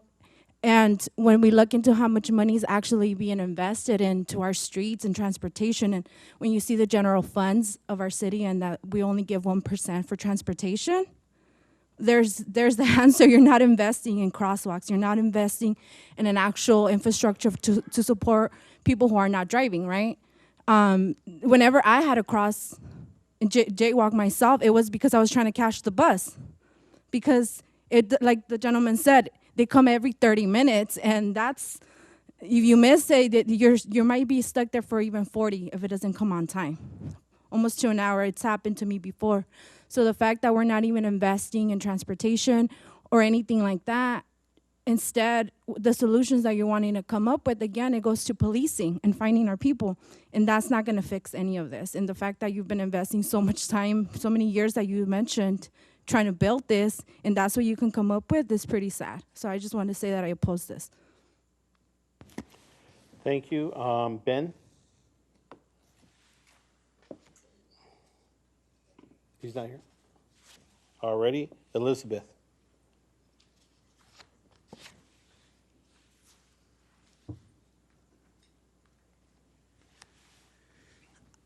Hello, all. Hi. I just wanted to say that when you look at policies like this, you need to look at comparable cities. And so I wanted to look at a similarly structured city that's recently put in one of these policies. And so you can look at Las Vegas, which is very structurally similar to Phoenix in terms of how people interact with space, cars, pedestrians, and so forth. And you look at who was actually targeted under, and it is very clear, as you have made it quite clear, that the intent is to target the homeless, because 2/3 of the people who were impacted by this new policy were homeless. That is unconscionable, to have any policy that finds almost exclusively homeless people, $250 a pop to walk across the street. That's insane.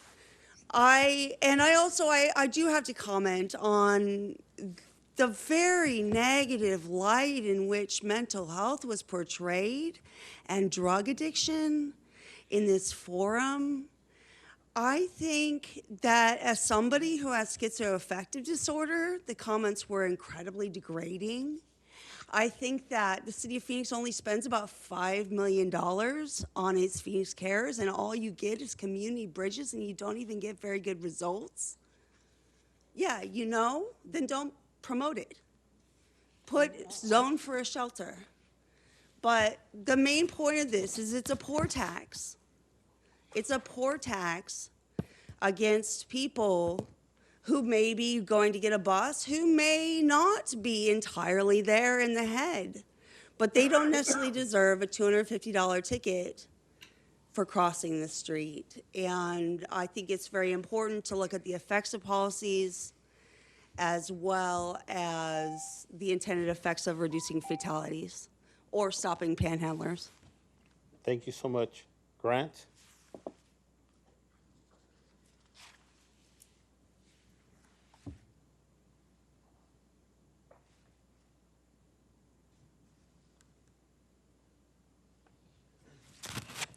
Islam, everyone. Islam, peace, peace. I'm Grant Singleton Eel, and I just wanted to take the time to say that I feel like this would be unjust if this was pushed forward, just because it's already the statutes are already encroaching upon your citizens what should be unfettered rights, just to walk across the street, and in addition to all the abundance of reasons why this shouldn't go forward, including what you guys said as far as finding the root cause as opposed to, supplementing it in other ways, which really are only benefiting the state. And I don't think it's really benefiting the people, because it seems like you're saying, we don't want people to die in the street. So let's find a way to stop that. So let's stop that by fining them. So, hey, you cross the street, pay us $250. 3 years later, you do it again. Second time, pay us up to $25,000, $2,500. Third time, let's put you in jail because we care about you, So it just seems like it doesn't make sense, and I feel like it shouldn't go through.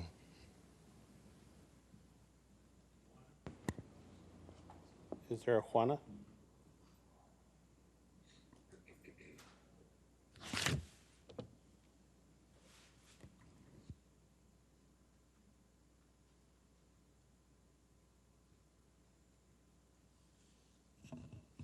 Hola, buenos días. Mi nombre es Juana. Yo estoy aquí porque también estoy en desacuerdo. Creo que la solución no es criminalizar a nuestra comunidad, sino, por ejemplo, invertir en calles más seguras, cruces peatonales. Hi, my name is Juana. I am here against this. For me, the importance is to invest in our streets, in streets that are safer, in crosswalks. Y también, por ejemplo, yo soy parte de la comunidad y a mí nunca me llega un aviso. Por ejemplo, a mí no me va a llegar un aviso de que diga, no puedes cruzar en lugares que no están destinados a cruzar una área, ¿verdad? Una avenida. As a community member, I don't get any kind of notification on so we're not going to get notification that this is, that this would go through as well if it were to happen. Creo que deben de avisarnos, no sé si mandando unas cartas, hacer un aviso, porque yo voy a saber que voy a ser criminalizada al cruzar una calle hasta que yo no sea detenida. Voy a tener una multa de $250, hasta de $2,500. This is not readily available information, so if we have to cross our streets because we have to get to transportation or whatever we have to do, I'm going to then be fined $250, $2,500. That could negatively completely impact my life. Y pues para mí es lo que pienso, creo que deben de invertir más en esos cruces que tengamos en mi área.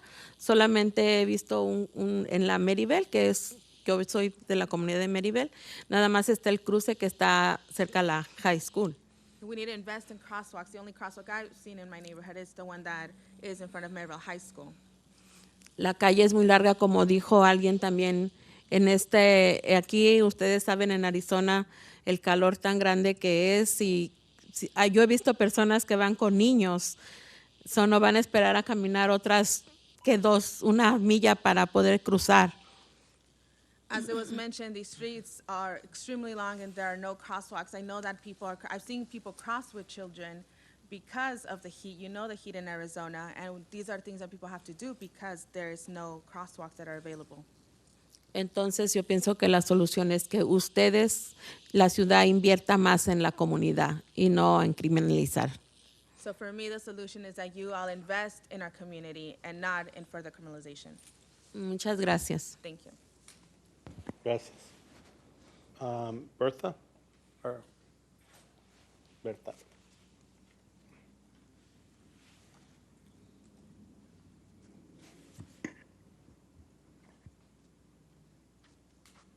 Hola, buenos días. Mi nombre es Berta Rita. Good morning, my name is Berta Rita.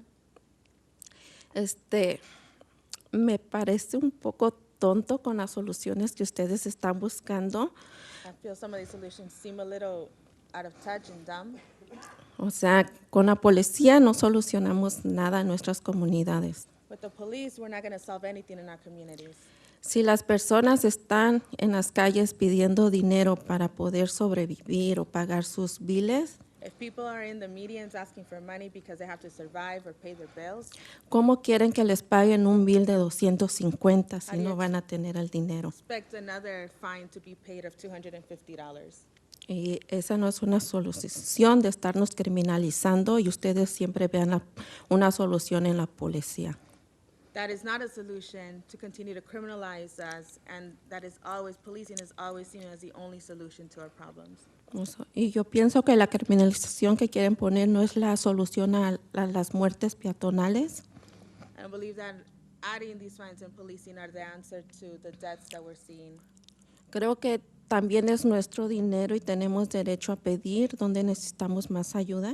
This is also our money and our budget, and we have a right to say where the funding should go. Así es que necesitamos que inviertan más en peatones We need you all to invest in crosswalks y también en señales de tráfico más seguras.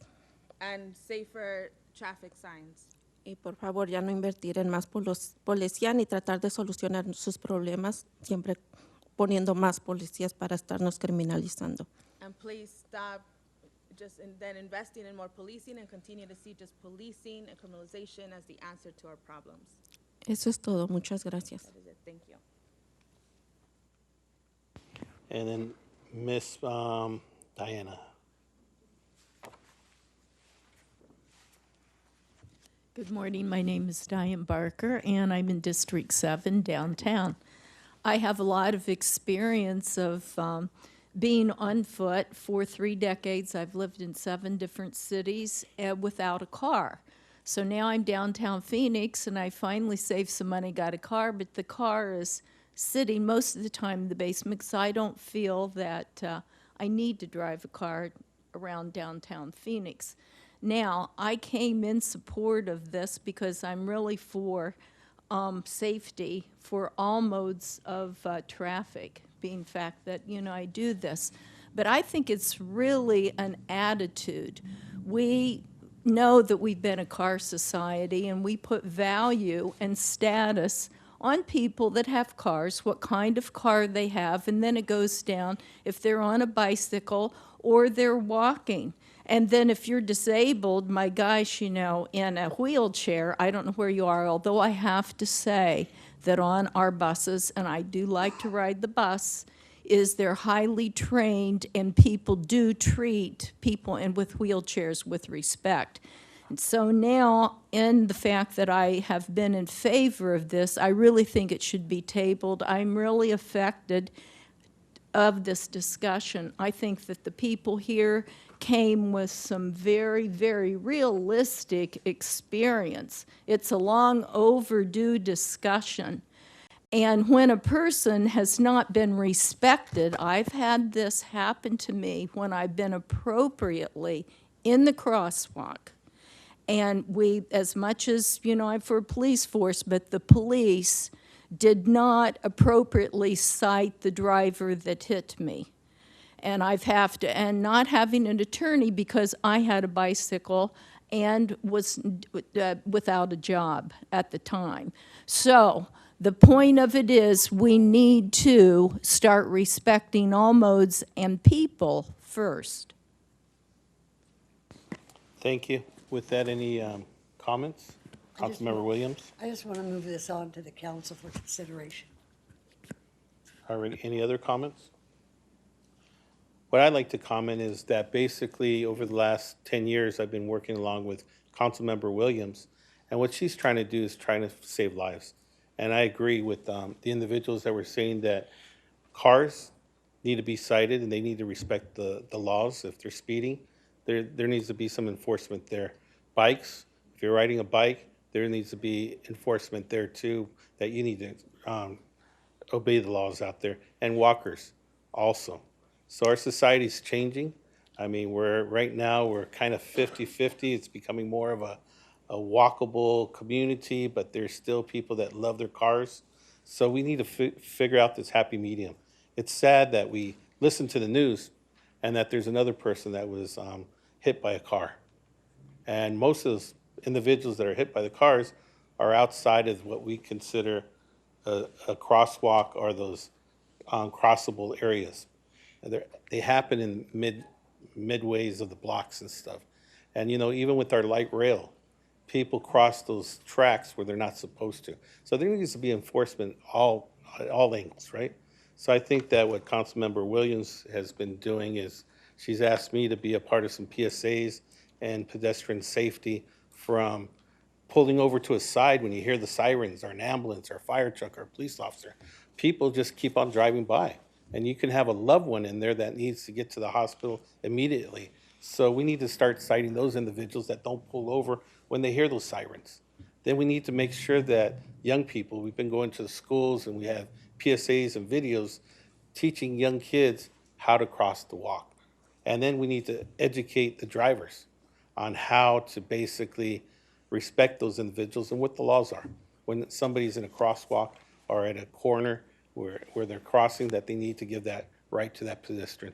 So I applaud you for trying to make our community safer, but at the same time, we need to look at our own self, where we don't have a tracking system that was in place to give out warnings, and we can't even trace those warnings. So, you know, the next step, Councilmember Williams was thinking, is this is what we have to do to save lives. And then the fines are up to $250. We have, we talked about homeless and mentally ill individuals. We have a court just designed for that, to help those individuals once they go in front of our judge with different programs to help them. So we just got to continue to think outside the box and look at ways to save people's lives and how we respect ourselves when we're on the road, on the sidewalks, and crossing our streets. With that, any other comments? Yeah, I have one. So Kenny, I just would really want to encourage, and I don't know how we make this happen, and really like start thinking about that comprehensive plan for safer streets. As we talked about a few weeks ago, I think that's incredibly important, and I think at the end of the day, with everything that we're trying to do, I think that is what the community is asking for. Is asking for a comprehensive plan on how do we have more crosswalks, and how do we have more hogs, and putting in more lights, right? Like, how is it that we can actually move forward, or how is it that we can accelerate that process and putting that together as we continue to talk about this issue. We have one more card, Robin.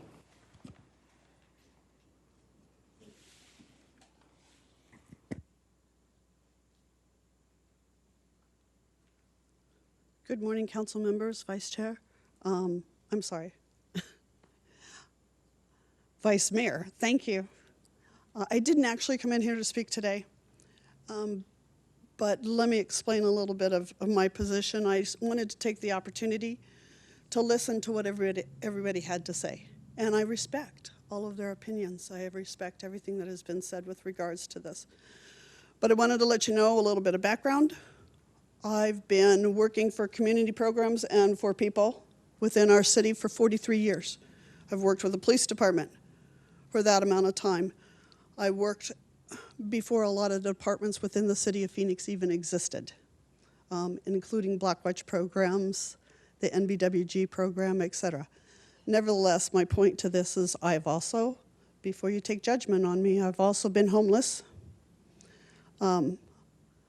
I've gone through a lot of personal experiences, and I do understand a lot of what they have to say. I appreciate the comments that you made. But what I do see is we have to start somewhere. This is a multifaceted solutions, but we have to start somewhere. Secondarily, we have to be more realistic. I'm very concerned about the attitude and opinions that we have to transfer responsibility back to somebody else. And the easy person is the city.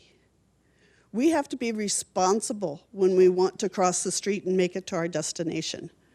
I've walked a lot, but I also have a great deal of respect for the other persons which are walking or in other transportation modes, including persons that are driving vehicles. This is a pure safety issue, and we have to look at it as a safety issue for the greater good, not just for one group of persons or another. The problem that we have now with the City of Phoenix Police Department trying to be in a position to aid persons to make sure they are safe is they have no teeth. They have nothing. As a society, we have a tendency that if someone comes and reprimands us and there is no consequence for that reprimand, we don't care anymore. One last comment is that we need to look also at persons that are requesting funds on the corner, which we have named panhandling. Not all of those persons are persons that are just in need of money. It is a very profitable job to have. And myself, when we've had problems with money, I've thought about doing it myself. And I apologize for taking up additional time, but thank you very much for giving me the opportunity. Any other comments? Then the recommendation will be moved to the full council.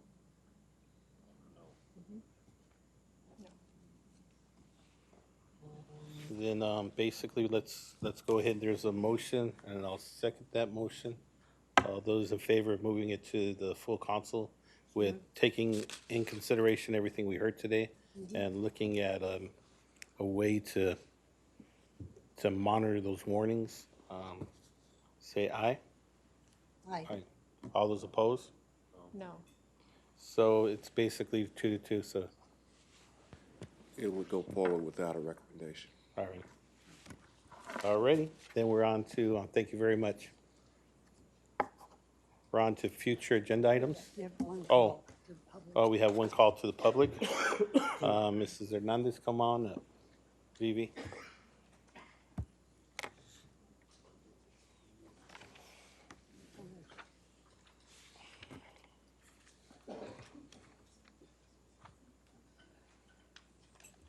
Hi, thank you again. I just wanted to start with thank you, Vice Mayor Guardado, for really capturing, I think, what we heard today around the comprehensive plan. And additionally, I wanted to also just start talking again, as a public safety subcommittee, we need to start talking about civilian oversight. And I know that that's a conversation that's moving, but wanted to, again, echo like the importance of that conversation, especially right now we're talking about warnings. We need to monitor warnings around people crossing.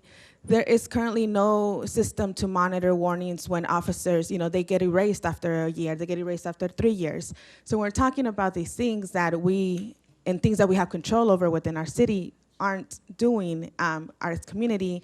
We don't know when an officer has been reprimanded or has had several issues. That information is erased. Those type of things, let's talk about them, but let's talk about them as well here in what's happening with the department. So just want to echo that we need an investigative civilian oversight. And as that conversation continues, to know that investigative is key to what we need. And this is not investigations by myself, right? Like it's not community members that investigate these, investigate incidents that happen or citizen complaints. It is trained professional investigators that are independent of the department. And as we continue to, like the trust in the community is breaking, we need to find ways to rebuild that, and civilian oversight is a way forward that will continue to foster a way in honesty of what is happening and what we can have. So just wanted to say that again. Thank you. Thank you. And now we're on future agenda items. I have Already. just been busy Councilmember Williams. lately. I know that the block watch grants are being processed right now, and I would like to have them come to us and also have a review. There's a lot of money in that fund. I want to make sure that we fund as many grants as possible. I would like to talk about having the amount from 10,000 go to 12.5 or another amount to up.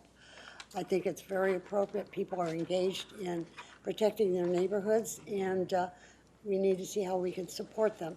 So I'd also like to see the list of approved items. They can and discuss veto power and funding partial grants, whatever we need to do to get out to help as many neighborhoods as possible.